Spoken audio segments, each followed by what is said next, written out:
Okay, hello, welcome back. If you are coming from one of my previous videos, or if you're new here, hello, my name is Amira, and I make videos talking about whatever I want to talk about. And today, we're going to be talking about which schools you should apply to.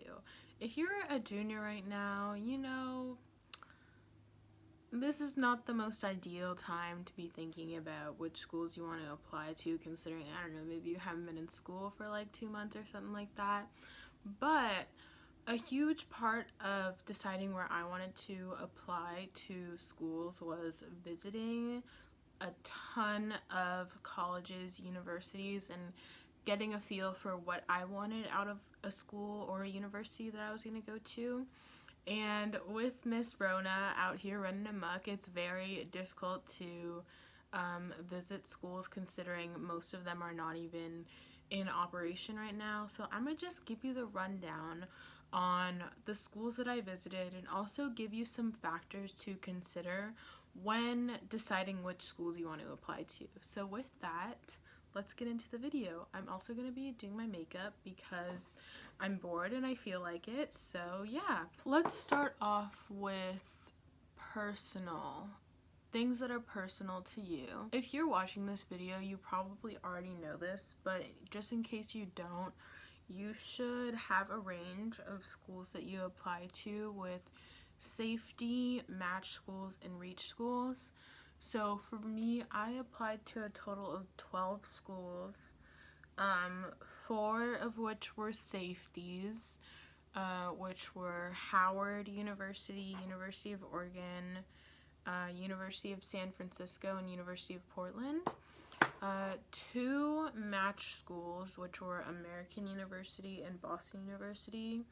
And now that I think about it, Boston University probably should have been a reach school, considering their acceptance rate and my test scores, but it's a math school because I got in.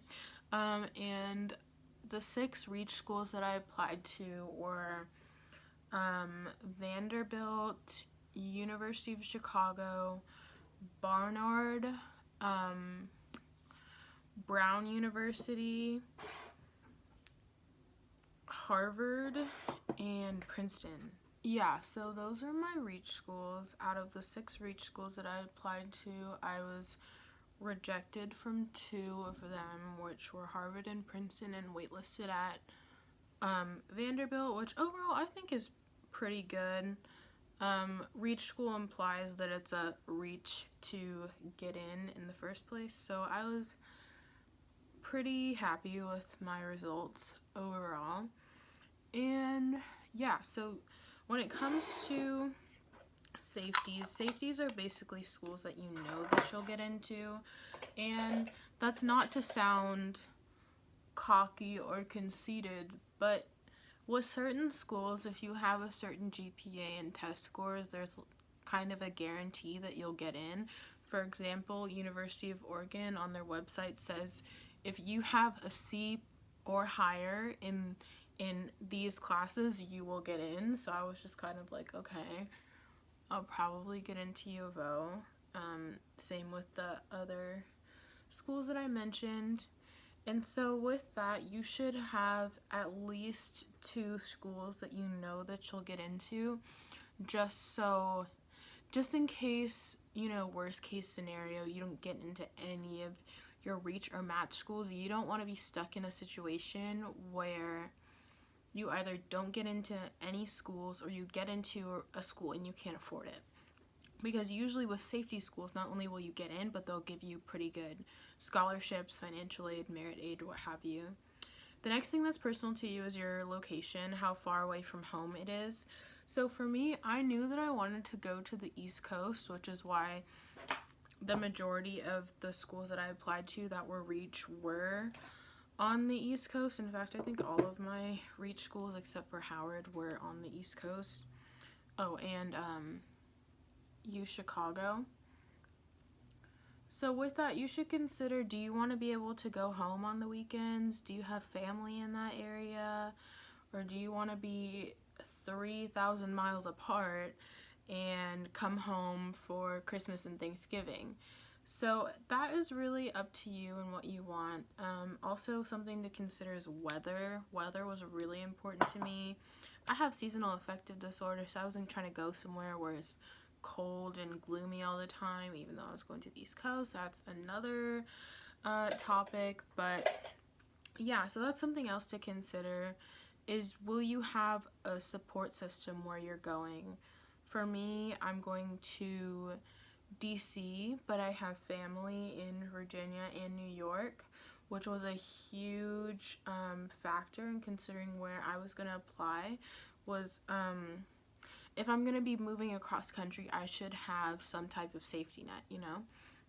So the next thing to consider is the financial stuff. So when I say financial stuff, I mean financial aid. Does your school give need-based or merit scholarship, or a combination of both? For example, Ivy League schools don't offer merit scholarships, just because if they offered merit scholarships, then they would have to give merit scholarships to everybody, because obviously they accept a bunch of amazing people, so that wouldn't really be a very fair playing field. So schools like that give what is called need-based financial aid, where basically when you fill out the FAFSA, they take that EFC number and they're gonna charge you that, like around that number, and they're gonna have charge your parents as much as they possibly can, and then they will give you financial aid for the rest. So I knew going in that my FAFSA number was not the best. It was actually quite disrespectful. So I knew that I was going to have to apply to some schools that offer merit scholarships, just to have something to fall back on, because you can't always rely on schools to give you the financial aid that you need. Something else to consider is your school's endowment. Is the institution that you're applying to financially healthy? Especially right now, in the midst of a pandemic, you want to make sure that your school doesn't like fall apart because they don't have anything to fall back on in the end. And also, schools with large endowments will often fund the projects of their students and just basically give you money to do whatever you want and explore your interests, whether it's studying abroad or doing some type of research project. It's good to go to an institution that has money to be able to fund your interests, especially being a broke college student. Yeah, okay. The next thing is return on investment. Okay, return on investment is really important. Unfortunately today, for most people, having an undergraduate degree is not enough. Unless you're like an engineer or something, most people will have to go to law school or graduate school or medical school to make enough money to be able to pay back the money that they're paying for their college education. So you have to think about, what is my return on investment? Is it worth it to be paying $70,000 a year to go to a top 15 school? Or can I get the same return on investment getting the same degree at my state school? Because at the end of the day, you're probably gonna be getting paid a similar amount in a similar job. The difference is probably going to be a few $1,000s, but one of you is going to have thousands of dollars in loans and the other one isn't. So that's something to consider when thinking about which schools you're applying to. But also, don't let the sticker price prevent you from applying in the first place. A lot of these schools cost like $70,000 to $80,000 a year, but they're also really good in providing financial aid. For example, it would be less expensive for me to have gone to University of Chicago than it would be to go to University of Oregon, just because of the financial and merit scholarships that they offer, compared to a state school only offering a certain amount of financial aid and merit scholarships simply based off of your test scores and your GPA. So don't let that big number scare you away from applying, because if a school really wants you, they're gonna do what it takes to get you to come there. Okay, so the next thing is applying to the school. So a lot of schools have something called early decision or early action or restrictive early action. So this is my opinion. Don't apply early decision anywhere ever, ever, ever, ever, because that is a contract. That is a contract that you're signing saying, if I get in, I will go here. There's no guarantee at all that that school will give you financial aid. So you might get in, but they might be charging you $80,000 a year and not give you any financial aid. And all of a sudden, you're $240,000 in debt because you signed a contract saying that you would go there. And we really don't want that. We really don't want that. So in my opinion, unless you know that you can afford to go there, if you get in without any financial help, don't do early decision. Just don't do it. Don't do it. Okay, so restrictive early action. Restrictive early action is essentially saying that while you're not signing a contract to go to that school if you get in, you're also not allowed to apply to any other private schools early. So say you want to go to Yale. So they're going to be like, okay, you can apply here early. There's no guarantee that you'll get in, but we're also not going to let you apply to any other private schools early. So we're going to make sure that you really want to go here, but we're not going to guarantee that you're actually going to get in. So in my opinion, restrictive early action is a waste of time because it doesn't really help your chances of actually getting into the school. At the end of the day, them wanting you is not going to be determined by how many months earlier you applied to the school. So I think that you should give it more time, take time to perfect your essays, and really think about what is it about that school that makes you really want to go there. If you have like a dream school, restrictive early action might be worth it, but in my opinion, it's not. And regular decision is just applying regular. There's no contracts. There's no, restrictive requests from the school. The next thing is, what kind of essays do they ask you to write? So one thing that I did a lot when I was applying to schools was recycle essays. I used a lot of the same essays for different schools, and it ended up working out. I think, honestly, the college decision process is very, very arbitrary, and it really just depends on what they're looking for. For example, my UChicago and Harvard essays were almost identical, but I got into UChicago and I didn't get into Harvard, and they have like around the same acceptance rate. So do with that information what you will, but I think work smarter, not harder. They're not gonna know that they're not gonna know that you use the same essay. You have to look at like what the prompt is asking you. Like, I know UChicago has really like quirky and specific essay prompts versus like Yale asks you to write like a bunch of shorter essays, same with Stanford. And so like with those schools, at a certain point I just was kind of over writing essays, and so you kind of have to think about, okay, what is a good use of my time, and yeah, which essays will help me best exemplify who I am as a person.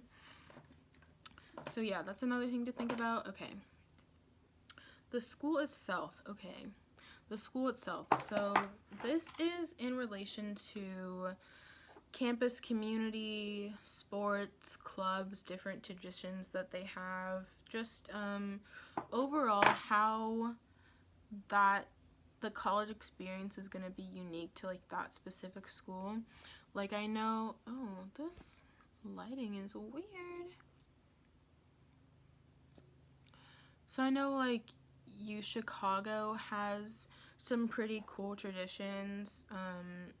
So does like Harvard and Barnard. Like Barnard has this thing where they get this really long sub sandwich and like everybody eats it. I might be really off on that, but I just remember them talking about that on our tour, and I was like, oh, that's cute. Like, they have a campus bonding experience, And something that I didn't really think about when I was applying to schools is sports, but like sports is pretty big in the college experience, being able to like go to football games and basketball games and being able to cheer on your school as an alumni. Like, I know Stanford and Duke have really good sports teams. I'm not a huge athletics person, but that might be important to some people. The next thing is diversity and what their student body looks like. One thing that really appealed to me about University of San Francisco is that they're the third most diverse university in the country.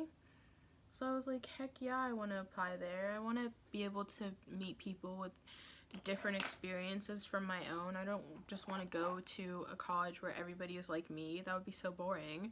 But yeah, that's something else to think about, is what is the makeup of their student body and where do you fit in there. And housing and food options. Okay, housing is super important to me because my home, my room is like my sanctuary. I'm an introvert, so where I live is like really important to me. This is one of the reasons that I picked the school I'm going to, is because I actually had the chance to like stay on campus for a few days and actually get a feel of what it's like to live there. So I kind of knew that I wasn't just going into like a foreign place and not having any idea of what living there would be like. And food options. Are you going to a place where you can actually eat stuff? For me, I have a dairy allergy, so that kind of nixed the South for me altogether, because I was like, they put butter in everything, so I would not be able to eat anything there. I would just be eating salads all the time. The last thing is academics. What is the school known for? So this was a huge factor in me applying to a lot of the schools that I was applying to and deciding which schools not to apply to. For example, I didn't even want to apply to UChicago. I mean, I told my parents right off the bat, I was like, I'm not applying to any schools in the middle. I am a West Coast person. I need to have access to the ocean. And they were like, well, there's that big lake. And I was like, but it's cold there like 90% of the year. And I've never been to Chicago, but my mom was like, what are they known for? They're known for having the best economics program in the world. What do you want to study? Economics. So you're going to apply there. So that was a huge factor for me. If you are really interested in a particular subject, you should try to apply to schools that are known for that subject. Do they have the major that you want? Not only do they have that major, but is that program particularly strong? Just because they have that academic program available doesn't mean that it's actually a good program. Something else to think about. Next is, are they test optional? This was a big factor for me, considering my test scores were not necessarily up to par with like the schools the reach schools that I was applying to. So I did apply to some schools that were test optional. And will they accept your AP scores? If you're an AP student, I know some people do IB, but for me, this wasn't like a huge deciding factor, but it's something to think about, is whether or not that school will actually accept your AP scores and like give you credit for them. So now I'm going to be rating the schools that I visited. In between my sophomore and junior year, I went to the East Coast for 3 weeks. I did the ACLU Summer Advocacy Institute, which was in DC, and for the other 2 weeks, I traveled up and down the East Coast with my aunt and my uncle who live in New York, and we visited a bunch of different colleges on the East Coast. And then in like separate instances, I visited different schools with my parents on the West Coast. So I'm going to be rating these schools out of 10 based off of the impressions that I got from that school's visit, and how they rank based off of the factors that I just talked about. I'm not going to explain these ratings just because that would make this video like 8 years long. But if you have any questions on why I rated the school the way that I did, you can drop a comment down below and I will explain it. Yeah, so basically if the school scored higher than a 7, I decided to apply.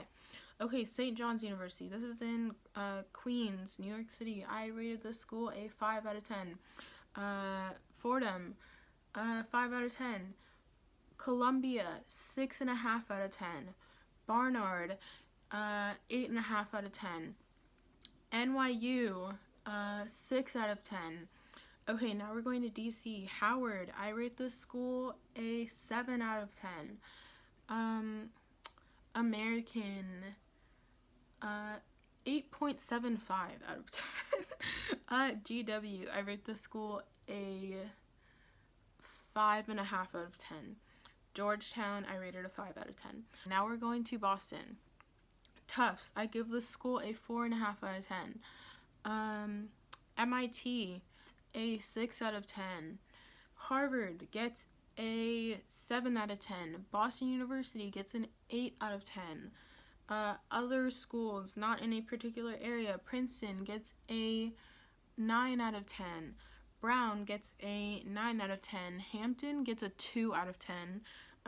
Johns Hopkins gets a 6 out of 10. Stanford gets a 6 out of 10. University of San Francisco gets a 7.5 out of 10. Those are my ratings. Speed round. So with that, I'm not finished with my makeup. I'm gonna continue doing it. If you'd like to watch, I'll just speed it up and you can see the finished look later. But with that, thank you so much for watching my video. Please comment any questions that you have for me. 2 more videos that I have planned as of right now, or how I decided which school I'm going to go to, and scholarships, all about scholarships, how to get paid to go to college. I think that video will be very useful. So with that, yeah, thank you so much for watching, and like and subscribe and whatever. Thank you so much. Bye. My body's a fruit tree which grows to match the spirit in me. Loin sow seeds of life, cream as the whites of your eyes. Espresso, sensate by